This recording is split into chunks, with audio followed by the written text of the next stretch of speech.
بسم الله الرحمن الرحيم. ازيكم يا بنات؟ عاملين ايه؟ اتمنى يا رب تكونوا بخير. اهلا بيكم في حلقه جديده في قناه تالا كرافت اند كروشيه. معاكم هاجر صالح. نبدا حلقتنا بذكر الله وصلى على النبي صلى الله عليه وسلم. نشتغل مع بعض النهارده تصميم شتوي كفايه كده. صوف الشتا خلاص داخله، كل سنه وانتم طيبين. التصميم ده سهل جدا للبنات المبتدئه والبنات اللي بتعلم الكروشيه لاول مره، كمان هو لذيذ كده وفيه حركه حلوه، وباذن الله هيعجبكم وتقدروا تنفذوه بكل سهوله. الخامات والادوات اللي اشتغلت بيها التصميم بتاعنا النهارده، انا اشتغلت بخيط سميك شويه. تقدري تشتغلي باي خيط سميك عندك يكون فتلته نوعا ما سميكه عن العادي، واشتغلت معاه بابره كروشيه مقاس 8. يلا نقول بسم الله ونبتدي شغل. اول حاجه بقى هعملها، هبتدي ان انا هعمل عقده بدايه وهشتغل 15 غرزه سلسله. 1 2 3 4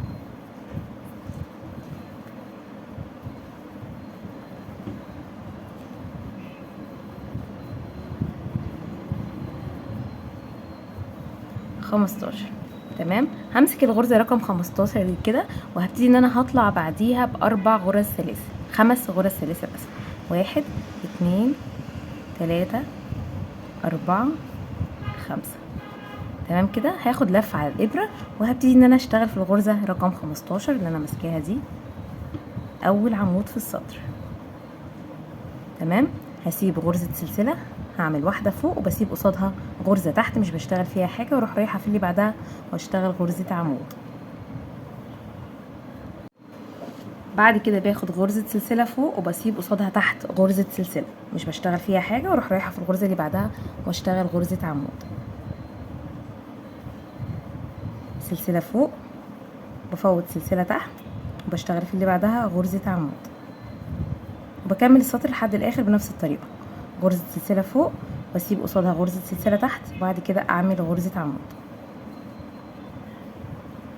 هكمل بالشكل ده لحد اخر السطر ونرجع نكمل. خلصت كده لحد اخر السطر بنفس الطريقه. دلوقتي بقى السطر الجديد، هطلع 4 سلاسل ارتفاع.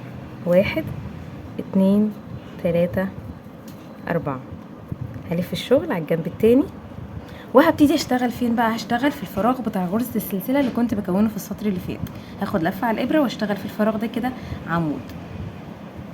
كده مش بشتغل في راس عمدان ولا اي حاجه، انا بشتغل تحت غرزه السلسله اللي كانت بتكون لي فراغ. بعد كده هاخد غرزه سلسله واروح رايحه على الفراغ اللي بعده واشتغل غرزه عمود. موسعه ايدي كده في الغرز ومريحه الشغل خالص. بعد كده باخد غرزه سلسله، لفه على الابره، والفراغ اللي بعده بشتغل فيه غرزه عمود، وبكمل بنفس الشكل لحد اخر السطر. سلسله. خلاص بقى دلوقتي يعتبر انا بسيب قصاد السلسله غرزه العمود اللي تحت دي كده، وبشتغل في الفراغ اللي عليه الدور غرزه عمود، يعني بعكس. مكان السلسله بشتغل عمود، ومكان العمود بشتغل سلسله. سلسله والفراغ اللي بعده عمود، سلسله، عمود.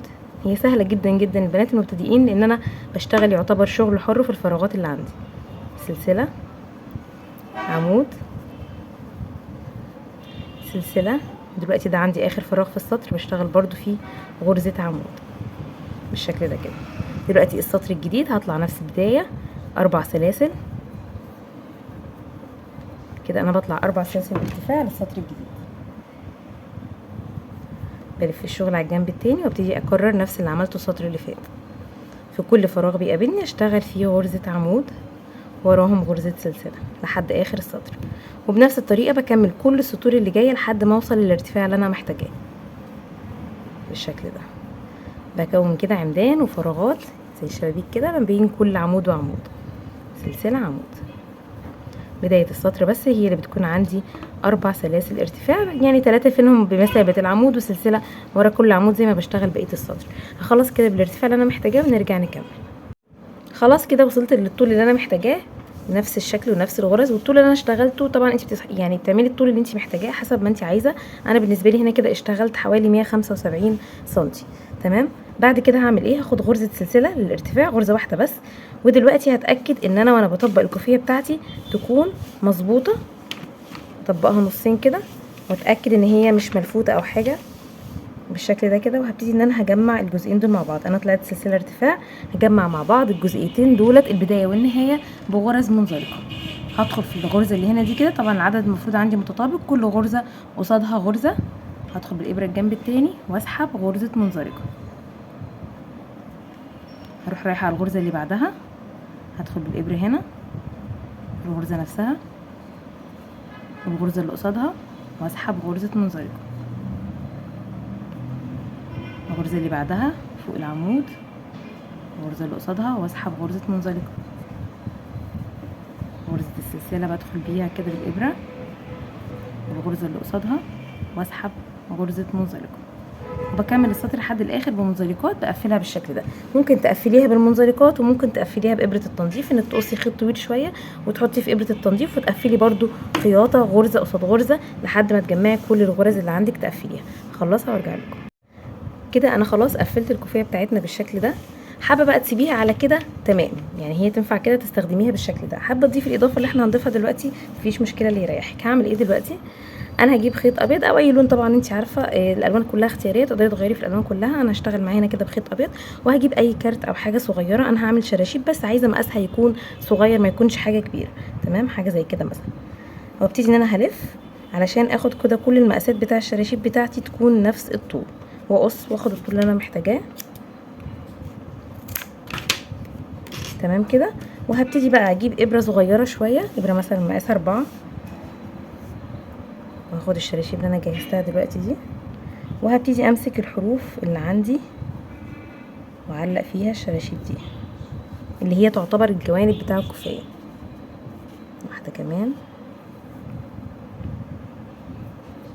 الفراغ اللي بعده. تقدري بقى طبعا تحطي زي ما قلنا كده اي الوان. الفراغ اللي بعده زي الشراشيب العاديه اللي بنعملها في اخر الكوفيه، بس احنا طبعا كوفيتنا مقفوله، احنا هنركب الشراشيب بتاعتنا في جنب الكوفيه كلها داير ما يدور كده. اثنيها نصين كده وارجع الفراغ وادخل بالابره واسحب وكاني بشتغل غرزه. هكملها كلها بالشكل ده ونرجع نشوف في الاخر شكلها عامل ازاي. وده كده الشكل النهائي للكوفيه بتاعتنا بعد ما خلصت. طبعا انت ممكن في الفراغ الواحد تضيفي 2 من الشراشيب او ممكن تضيفي 3 او اكتر حسب سمك الخيط بتاعك. انا بعد ما اشتغلت عليها داير ما يدور كلها حسيت ان الفراغات ممكن تكون محتاجه شراشيب اكتر، فاشتغلت في كل فراغ 2 فتله من الشراشيب اللي احنا قصيناهم مع بعض. وده كده كان الشكل النهائي. اتمنى ان الفكره النهارده تكون عجبتكم. زي ما شفتم هي سهله جدا وهتخلص معاكم بسرعه ومش هتاخد كمان معاكم كميه خيط كبيره.